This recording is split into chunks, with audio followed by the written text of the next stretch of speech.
Banyak yang mengira urusan sertifikasi alat telekomunikasi itu ribet dan mahal. Faktanya tidak demikian. Yang lebih ribet dan lebih mahal itu ketika barangmu dikirim dari luar negeri kemudian tertahan di customer.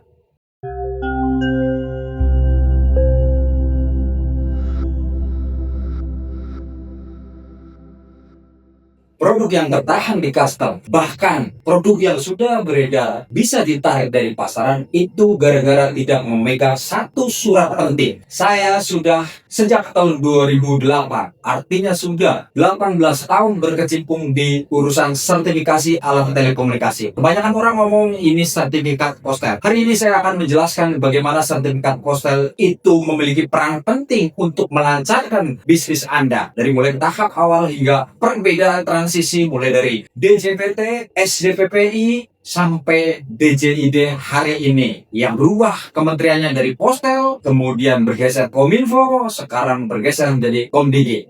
Bersama di Kulti, saya sudah membantu ribuan sertifikat sudah kita cetak dan comply dengan standar teknis yang berlaku di Indonesia. Jadi, apa itu sertifikat postel? Sertifikat postel adalah selembar kertas yang memiliki nilai hukum kuat yang menyatakan bahwa setiap produk, tipe, perangkat tersebut sudah memenuhi standar teknis yang berlaku. Dasar hukumnya jelas. Terkait sertifikasi alat dan perangkat telekomunikasi, saya pernah mengulas di video ini. Maka yang belum tahu silakan dikunjungi channel itu. Hari ini saya akan mengerucutkan bahwa saya kilas balik bahwa ada dua standar hukum yang digunakan dalam proses kepengurusan sertifikasi. Yang pertama adalah Undang-Undang 36 tahun 1999. Kemudian yang kedua adalah Permen Kominfo nomor 3 tahun 2024. Itu dua dasar hukum yang akan digunakan. Kemudian siapa yang harus mengajukan permohonan sertifikasi atau siapa yang harus menjadi sertifikat holder?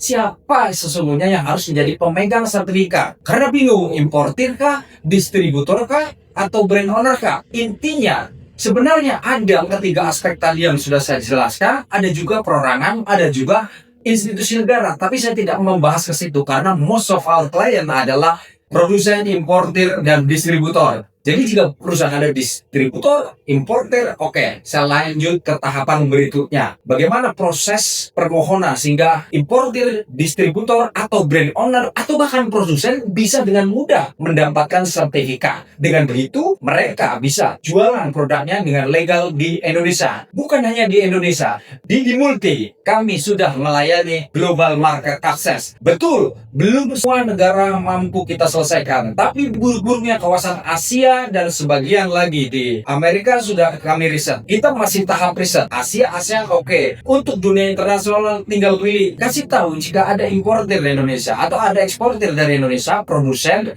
ingin memasarkan produknya di luar negeri, silahkan tinggalkan komentar atau hubungi saya langsung. Saya akan segera mereaksinya. Kita masuk ke chapter berikutnya, yaitu bagaimana cara mendapatkan sertifikat postel. Sederhana, jika tadi udah sebutkan posisi perusahaan Anda adalah importer distributor, pastikan aspek legal dokumen sudah dipegang. Setelah itu pastikan juga LIB-nya ada. Pastikan juga bisa akses OSS. Itu dasar pertama ketika sebuah perusahaan ingin mengajukan permohonan sertifikat postel. Kemudian syarat berikutnya apa? Itu syarat dokumen perusahaan. Syarat teknis. Ya, intinya itu sebenarnya sudah dijelaskan dalam regulasi, tapi saya kupas sedikit aja paling penting, yaitu ada datasheet dari produk tersebut. Ada dokumen pernyataan tentang spesifikasi teknis dan perangkat. Ada nama merek, ada nama model, ada tipe perangkat. Terus kemudian apa lagi? Jika melalui proses pengujian, maka menyiapkan minimal 2 unit sampel untuk diproses dalam proses pengujian alat dan perangkat telekomunikasi. Itu syarat yang umum dibutuhkan di proses sertifikasi postel.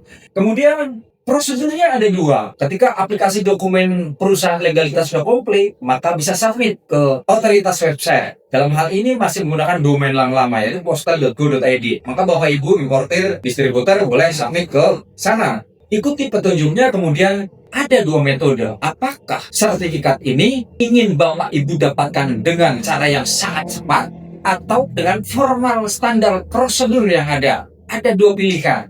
masing-masing ada keuntungannya. Jika Bapak Ibu sudah tergesa karena mass production sudah ada, kemudian ingin mengirim barang ke Indonesia karena ingin didesak oleh oleh cuan, maka menurut saya jalur evaluasi dokumen adalah jalur yang paling make sense untuk mendapatkan sertifikat. Karena hanya diproses 1-2 hari sertifikat cetak, Bapak legal jualan. Itu yang pertama. Tapi apa kelemahannya? Ada. Kelemahannya adalah high cost. 2 hari bisa jualan, kelemahannya high cost. Tinggal pilih kebutuhan perusahaan Bapak, kebutuhan produsen. Apakah mass production sudah masuk ke dalam timeline penjualan? Koordinasikan dengan tim marketing Bapak, koordinasikan dengan tim sales Bapak. Maka bisa pilih jalan satu ketika darurat itu ada. Tapi jika ini adalah schedule normal, mass production masih dalam tahap perencanaan, kemudian importer belum siap, distributor belum siap, langkah preventif pertama adalah melalui normal prosedur, yaitu Bapak bisa menyiapkan prototipe produk Bapak yang akan dijual di Indonesia. Prototipe, iya prototipe. Jadi sebelum mass production, untuk meminimalisir kerugian yang jauh lebih besar, Bapak siapkan prototipe, kirim ke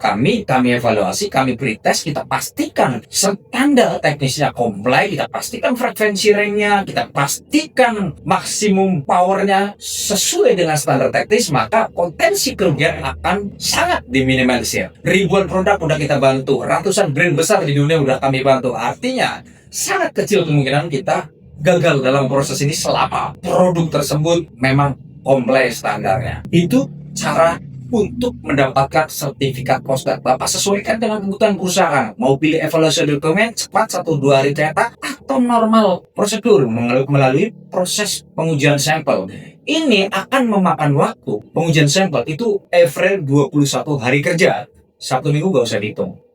Kurang lebih 21 hari kerja. Itu cara yang diatur oleh regulasi. Cara-cara legal untuk mendapatkan sertifikasi. Hindari cari partner yang jelas legal hukumnya dan aspek-aspek penting lainnya terkait sertifikasi postal. Kenapa? Kalau menggunakan calo jelas jauh lebih murah tetapi tidak bisa preventif. Jika seorang pabrik sedang mass production hanya memiliki produk prototipe, biar smooth semua proses sertifikasinya, gunakan partner yang setidaknya memiliki spektrum analyzer untuk memastikan produk Bapak comply dengan standar teknis.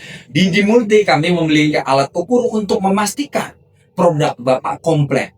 Apapun teknologi yang ada di dalamnya, mau wireless, RFID, NFC, apapun, ring device, low power, apapun kita bisa pretest karena kita mengacu kepada acuan teknis yang berlaku di Indonesia. Nah, bukan saya mengajari untuk harus menggunakan saya, tidak. Bapak pun bisa mengajukan sertifikat postal suka-suka. Tapi pastikan produk Bapak, teknologi yang terembed di dalam produk tersebut komplain dengan acuan teknis yang berlaku. Itu yang paling penting agar proses sertifikasi tidak gagal. Karena gagalnya proses sertifikasi tentu akan berdampak kepada gagalnya penjualan. Karena jika tidak komplit, pasti barang akan ditarik dari pasaran. Kalau ditarik udah masuk, belum. Kalau kasus kena custom, sertifikasi alat telekomunikasi yang dibuktikan dengan label postal itu udah menandakan barang legal masuk untuk diperdagangkan. Barang sudah sah untuk dipergunakan oleh masyarakat. Karena apa?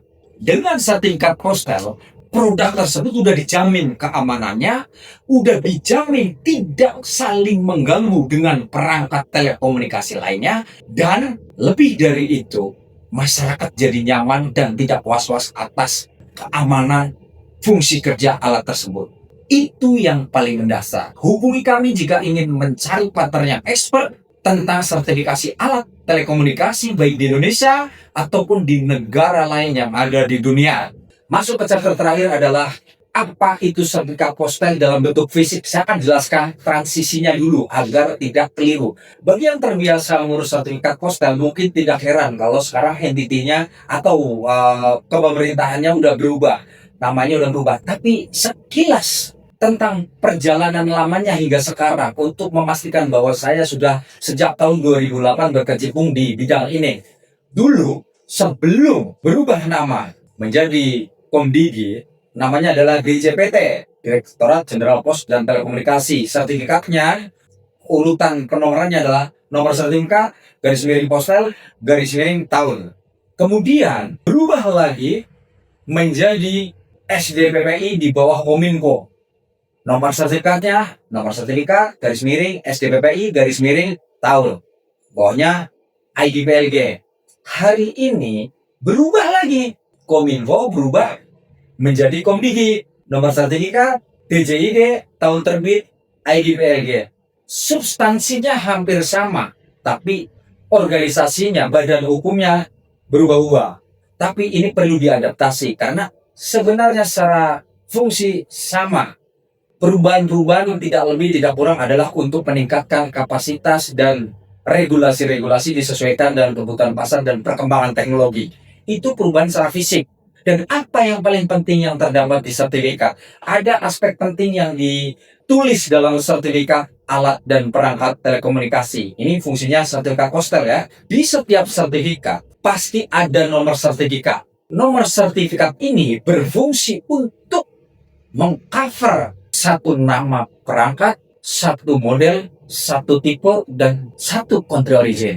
Di dalam satu nomor sertifikat juga ada nomor ID PLG. Ini adalah identitas pelanggannya, identitas pemegang sertifikatnya. Di dalam sertifikat juga diterangkan frekuensi kerja dan acuan teknis. Itu penting untuk diketahui agar nilai-nilai tadi yang sudah saya sebutkan harus ada di sertifikat. Itu prinsip yang paling penting ketika manufaktur, importir, distributor mau pertama kali submit permohonan sertifikasi KOSTEL. Setelah mendapatkan sertifikat KOSTEL, jangan lupa ini juga poin tidak boleh disembarangkan. Kadang yang PLRI, tapi ini sinkron ke sistem Indonesian Single Windows. Terkonek juga di sistem kepabeanan. Jadi melalui regulasi Permenkominfo nomor 3, kewajiban pelegalan diatur jelas untuk menampilkan apa-apa data penting ya ada di sertifikat dengan pola yang sudah ditentukan. Syarat label itu hanya ada 2 aspek yang paling penting adalah nomor sertifikat dan ID PLG. Tambahannya ada warning sign, QR code, itu tambahannya. Tetapi prosedurnya adalah wajib dilakukan maksimal 30 hari setelah sertifikat cetak. Begitu Bapak Ibu sudah memegang sertifikat, maka pelabelan harus dilakukan. Pelabelan boleh dilakukan di perangkat tersebut, di pembungkusnya atau di softwarenya. Tinggal seperti apa produknya. Lah bagaimana kalau produk saya sangat kecil Pak? Ya bisa di pembungkusnya atau di software perangkatnya. Kemudian setelah label itu selesai dibuat, jangan lupa disubmit ke sistem yang ada, disubmit ke website yang sudah disediakan. Jika Bapak Ibu bingung untuk mengeksekusi semua, tim kami di Multi sudah terlatih untuk mengatasi hal-hal seperti itu.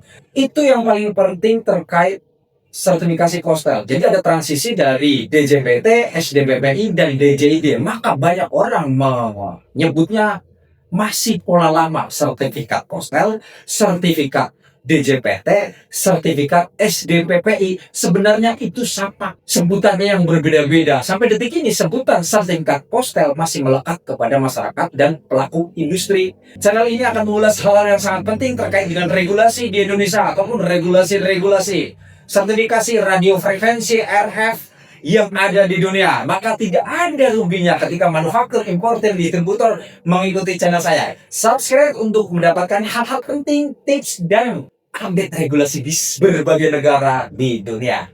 Sehat terus!